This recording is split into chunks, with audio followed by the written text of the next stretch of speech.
आपके साथियों का तो आज ऐसा मामला हो गया है कि कुंडी ना खड़काओ राजा, सीधे अंदर आओ राजा। आप अपने साथियों को कहो कि कम से कम कुंडी तो खड़कवाओ। जातियात की सियासत तो आपने शुरू की और आप अभी इतनी जल्दी थक गए। आपने ये कहा कि ये किसी की ज़ाती ज़िंदगी के अंदर झांक रहे हैं। हजरत, किसी के पास इतना वक्त नहीं है किसी की ज़ाती ज़िंदगी में झांकने के लिए। आप अपने लोगों से, अपने साथियों से कहो कि वो किसी के घर में ना झांके। वो तो झांक भी नहीं रहे हैं, बल्कि दरवाज़ा छोड़ो खिड़की से छलांग लगा रहे हैं। कि आप बोलिए ना वो कौन लोग हैं। आपने कहा कि उनको टारगेट दिया गया था, उसके अंदर अब्दुल मालिक यूनुस ईसा का नाम दिया गया था, एजाज बेग का नाम दिया गया था, मेरा नाम दिया गया था। तो हजरत किसने नाम दिया था, आप उनका नाम लीजिए। कौन लोग हैं उनका नाम लीजिए आप। कौन बिस्मिल्लाहिर्रहमानिर्रहीम। गुज़िश्ता दिनों मजलिस इत्तेहादुल मुस्लिमीन की नोमानी गार्डन के अंदर जो ज़बरदस्ती मीटिंग हुई, वहाँ पर शहर के मौजूदा आमदार की तकरीर इस बात की गमाज़ी कर रही थी कि मेरा इलेक्शन हो चुका है, अब मेरा हाथ पत्थर के नीचे से निकल गया। अब जो मेयर बनने के सपने देख रहे हैं वो समझे। खैर, ये उनका मसला है। लेकिन वहाँ पर शहर के मौजूदा आमदार ने किरीट सुमैया के ताल्लुक़ से जो बयान दिया है कि किरीट सुमैया को मालेगांव में किसने लाया, हमने माजी में इसके ऊपर जवाब दे चुका है कि अगर आपके पास सबूत है तो आप सबूत आवाम के सामने रखिए। और हमने ये भी कहा था कि माइनॉरिटी डिफेंस कमेटी हल्फिया बयान लेने के लिए तैयार है कि किरीट सुमैया को मालेगांव में हम लोगों ने नहीं लाया। दूसरी बात शहर के मौजूदा आमदार साहब ने कही है कि एसआईटी को लेकर के मैंने चीफ़ मिनिस्टर से मुलाकात की। जाहिर बात है, रियासती सरकार ने एसआईटी बनाई है। जब चीफ़ मिनिस्टर ने ख़ुद एसआईटी तश्कील दी है तो आप चीफ़ मिनिस्टर से एसआईटी के ताल्लुक़ से मिल कर के क्या कर रहे थे। खैर, लेकिन अगर आप मिले भी तो उसका कोई फ़ोटो, आपने कहा कि हम छचन नहीं करते, हम दिखावा नहीं करते। नयापुरे के अंदर अहले हदीस मस्जिद के सामने अगर टूटी स्लेब के ऊपर खड़े रह कर के आप 3 तरह से 3 एंगल में फ़ोटो शूट करके व्हाट्सएप के ऊपर वायरल कर सकते हो, तो अगर आप सीएम से मिले तो इसके फ़ोटो आपने वायरल नहीं किया। ये सरासर झूठ है और आपने तो झूठ के सारे रिकॉर्ड तोड़ दिए हैं। समर जावेद ने कहा था, ऐश कर रहा है जो पब्लिक को लूट के, रोएगा एक दिन वो फूट फूट के। गिनेस बुक में समर उसका नाम क्यों नहीं, रिकॉर्ड तोड़ दिए हैं जिसने सारे झूठ के। दूसरी बात, शहर के मौजूदा आमदार साहब ने कहा कि अच्छाई और बुराई पर जो असम्बली इलेक्शन लड़ा गया था 2024 का, शहर के आमदार साहब ने कहा कि ज़ातियात पर बात की जा रही है, ज़ातियात पर सियासत की जा रही है। इतनी नीचे दर्जे की सियासत नहीं होना चाहिए, तालीमी सियासत होनी चाहिए, तामीरी सियासत होनी चाहिए। अच्छाई और बुराई, ज़ातियात तो आपने शुरू किया। अच्छाई और बुराई क्या है? आपने अपने आप को अच्छा करार दिया, इसका मतलब आप अच्छे हो, तो ये आपकी ज़ाती ज़िंदगी है। आपने अपने अपोजिशन लोगों को बुरा करार दिया, इसका मतलब वो लोग बुरे हैं, तो ये उनकी ज़ाती ज़िंदगी है। आप अगर तालीमी सियासत, तामीरी सियासत के ऊपर 2024 का असम्बली इलेक्शन लड़ते तो 5 साल उसी के ऊपर बात होती।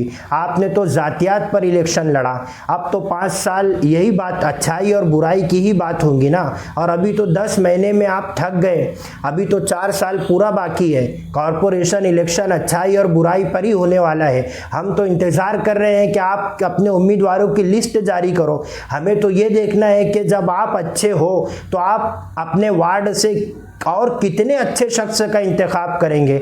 शहर उसको देखने के लिए बेताब है। आप तो अभी 10 महीने के अंदर ही सरेंडर हो गए हो। और हजरत, आप जो आज कह रहे हो कि ज़ातियात पर बात नहीं होनी चाहिए, असम्बली इलेक्शन के अंदर आपने खुद ये बात कही थी कि एक मेडिकल से 200 पैकेट जा रहे हैं। आपने खुद ये कहा था कि इनके वर्करों की जेब के अंदर कॉन्डोम रहते हैं। आपने खुद ये बात कही थी मस्जिद के अंदर दर्स कुरान में बैठ करके कि पिलखोड़ से फटी कमीज़ पहन करके आए थे। तो ये ज़ातियात नहीं थी। आपने शुरू तो आपने किया ना। अब 5 साल तो आपको 5 साल तो इसी के ऊपर बात होंगी। अगर तामीरी सियासत के ऊपर असेंबली इलेक्शन होता तो 5 साल उसी के ऊपर बात होती। आपने ये कहा कि ये किसी की ज़ाती ज़िंदगी के अंदर झांक रहे हैं।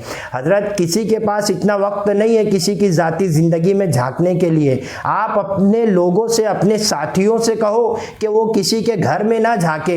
वो तो झांक भी नहीं रहे हैं, बल्कि दरवाज़ा छोड़ो खिड़की से छलांग लगा रहे हैं।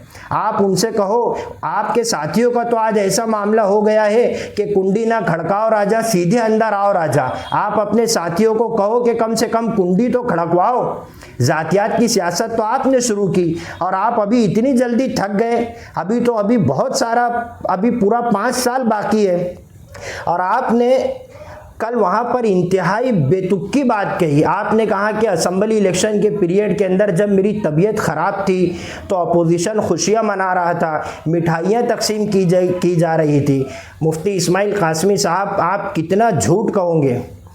शहर ने देखा कि जिस वक्त तो आप एडमिट हुए उस वक्त तो अपोजिशन आपकी इयादत के लिए आया, और अगर हम चाहते तो आपकी तबीयत के ताल्लुक से उसी वक्त तो हम बोल सकते थे, लेकिन हमने नहीं बोला। बल्कि जिस वक्त ये खबर आई कि आप गौरव ठाकरे के यहाँ एडमिट हुए, समाजवादी का काबुल चौक के अंदर आपके महल्ले नयापुरे में जलसा था, उन्होंने अपना जलसा पोस्टपोन किया। इस्लाम पार्टी का हुडको कॉलोनी के अंदर जलसा था, उन्होंने अपना जलसा पोस्टपोन किया। आपकी ये दुख भरी खबर सुन करके, और आपकी पार्टी मजलिस इत्तेहादुल मुस्लिमीन के तमाम प्रोग्रामात हस्ब तरतीब चलते रहे। अगर हमें कहना होता तो हम असेंबली पीरियड के अंदर ही आपकी तबीयत को लेकर के आवाम के सामने ये बात रख देते थे कि आपने खुद कहा था कि मेरा अभी एक पत्ता बाकी है। हम खुद आवाम को ये बात बता देते थे कि ये तबीयत ख़राब होना और अटैक आना और ये एम्बुलेंस में बैठ करके जाना और फिर एम्बुलेंस वहाँ से 4 व्हीलर में आना और टेरा फाटे पर से एम्बुलेंस में बैठ करके मालेगांव के अंदर आना, हम आवाम को बताते थे कि ये सियासी स्टैंड है। आपने खुद कहा था कि मेरा एक पत्ता अभी बाकी है, तो आपका ये पत्ता बाकी था। हमें बोलना रहता तो हम सियासी स्टेट से बोलते थे 2024 के असेंबली इलेक्शन में, लेकिन हमने उस वक्त तो ऐसा कुछ नहीं कहा। इंसानियत हमारे अंदर अभी बहुत जिंदा है। आपने कल वहाँ पर यह कहा कि जो लोग पकड़े गए हैं ओरल वाले मामले के अंदर, आपने कहा कि जो लोग पकड़े गए हैं, तो हजरत सबसे पहली बात, जो का लफ्ज़ आप हटा दीजिए। वो जो लोग नहीं है वो आपकी पार्टी के लोग हैं, आपके साथी हैं। फिर आपने कहा कि वो लोग कह रहे हैं कि हम अकेले नहीं हैं, हमारे पीछे और हैं। तो हजरत शहर आपसे सुनना चाह रहे हैं, पूरे शहर की निगाह इस मसले को लेकर के आपकी तरफ है कि आप बोलिए ना वो कौन लोग हैं। आपने कहा कि उनको टारगेट दिया गया था, उसके अंदर अब्दुल मालिक यूनुस ईसा का नाम दिया गया था, एजाज बेग का नाम दिया गया था, मेरा नाम दिया गया था। तो हजरत किसने नाम दिया था, आप उनका नाम लीजिए। कौन लोग हैं उनका नाम लीजिए। आप कौन मास्टरमाइंड है आप उनका नाम लीजिए। आपने प्रेस कॉन्फ्रेंस से भी नाम नहीं लिया और आपने नोमानी गार्डन के अंदर जो मीटिंग हुई आपने वहां से भी नाम नहीं लिया। आप नाम लीजिए ना, आप इतना एहतियात से क्यों चल रहे हैं। आप शहर को बताइए। ऐसे तो कोई भी मसला होता तो आप शेख रशीद खानवादा और शेख आसिफ के सर के ऊपर पूरी हांडी ला करके फोड़ देते। कोई लोग किसी एमपी साहिबा को गाली देते और वो कहते कि वो शेख आसिफ की आवाज़ थी। लेकिन ये मसले के अंदर आप नाम क्यों नहीं ले रहे हो। आप नाम लीजिए। आप जिसका नाम लेंगे अवामी अदालत के कटघरे में खड़े रह करके उसको जवाब देना पड़ेगा। और कहीं ना कहीं जिसका आप नाम लेने से घबरा रहे हो वो खुद ये सोच रहे हैं कि आप उसका नाम लो तो वो आपको इत्मीनान बख्श जवाब भी देगा। वो खुद इस इंतजार में है कि आप नाम लो। डॉक्टर राहत इंदौरी ने कहा था, सिसकती रुत को महकता गुलाब कर दूंगा, इस बहार मैं सबका हिसाब कर दूंगा। 1000 पर्दों में अपने आप को छुपा ले मगर कभी ना कभी तो तुझे बेनकाब कर दूंगा। मैं तो इंतजार कर रहा हूं कि तू सवाल तो कर, यकीन मान मैं तुझे लाजवाब कर दूंगा। दूसरी बात, कल नोमानी गार्डन के अंदर जो मीटिंग हुई उसके अंदर ये बात भी कही गई कि वक्फ अमेंडमेंट एक्ट जो मरकज़ी हुकूमत ने लाया है उसके अंदर ये कहा गया कि वक्फ की ऑफिस का इफ्तिताह अनकरीब मालेगांव के अंदर होगा। शहर के मौजूदा आमदार मुफ्ती इस्माइल कासमी साहब की नुमाइंदगी को लेकर ये कहा गया कि मुफ्ती साहब ने नुमाइंदगी किए, अब अनकरीब वक्फ की ऑफिस मालेगांव के अंदर उसका इफ्तिताह हो जाएगा। शहर जानता है कि रनिंग आमदार थे आप। अमीन इशरत मस्जिद, अमीन इशरत जनाजा हॉल, वो मस्जिद का परमिशन आप नहीं ला सके। धुलिया के साबिक आमदार ने वो मस्जिद का परमिशन लाया और आपने प्रेशर बना करके, शहर के लोग चाहते थे उसका इस्तेकबाल करे, आपने प्रेशर बना करके वो शख्स का इस्तेकबाल तक के नहीं होने दिया। आपने उनका इस्तेकबाल भी नहीं होने दिया शहर के अंदर। जो आदमी एक मस्जिद का परमिशन न ला सके, वो पूरी वक्फ की ऑफिस मालेगांव के अंदर लेकर के आ जाएगा। शहर जानता है आप कितने दमदार नुमाइंदगी करते हो और कितने नाकाम आप अपनी नुमाइंदगी के अंदर हो चुके हो। गुज़िश्ता दिनों हमने देखा कि किदवाई रोड कांग्रेस भवन के ऊपर एक प्रेस कॉन्फ्रेंस हुई। वहाँ पर एक ज्ञानी बाबा ने ज़बरदस्त ज्ञान दिया। मैं तो हैरान हूँ कि आप कहाँ थे बाबा। वो ज्ञानी बाबा ये ज्ञान दे रहे थे कि मालेगांव के अंदर ज़ातियात पर सियासत नहीं होनी चाहिए, तालीमी बात होना चाहिए। तो मैं वो ज्ञानी बाबा से ये कहूँगा कि अभी मैंने जो स्टोरी सुनाई 2024 के इलेक्शन के अंदर क्या क्या बोला गया, मस्जिदों से, दर्स कुरान से क्या क्या बोला गया, तो उस वक्त तो आप कहाँ थे और आप कह रहे थे कि मालेगांव की सियासत को कोचिंग की ज़रूरत है।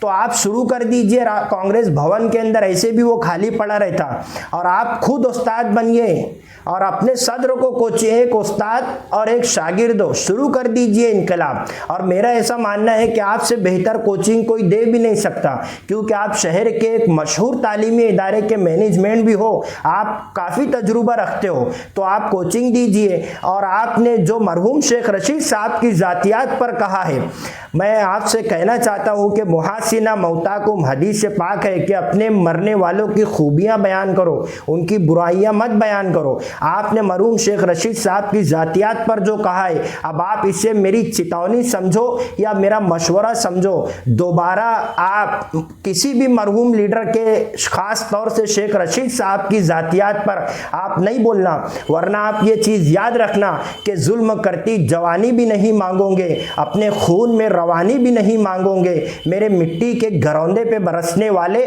मैं अगर गरजूंगा तो पानी भी नहीं मांगोगे।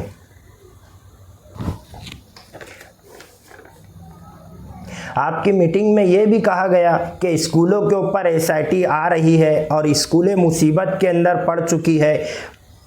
मैंने खुद माजी में जिस वक्त आपने ईदगाह से ये बात कही थी कि मालेगांव की उर्दू स्कूलों के अंदर 122 करोड़ का भ्रष्टाचार है, और जिस वक्त तो आपने मालेगांव की स्कूलों को लेकर के असेंबली के अंदर आवाज़ उठाई थी और एसआईटी की मांग की थी और शिक्षक मंत्री दादा भूसे साहब को जवाब देना पड़ा था खड़े होकर के, उसी वक्त मैंने खुद ये बात कही थी कि ये एसआईटी आपने लाई है, स्कूलों के ऊपर मुसीबत आपने लाई है।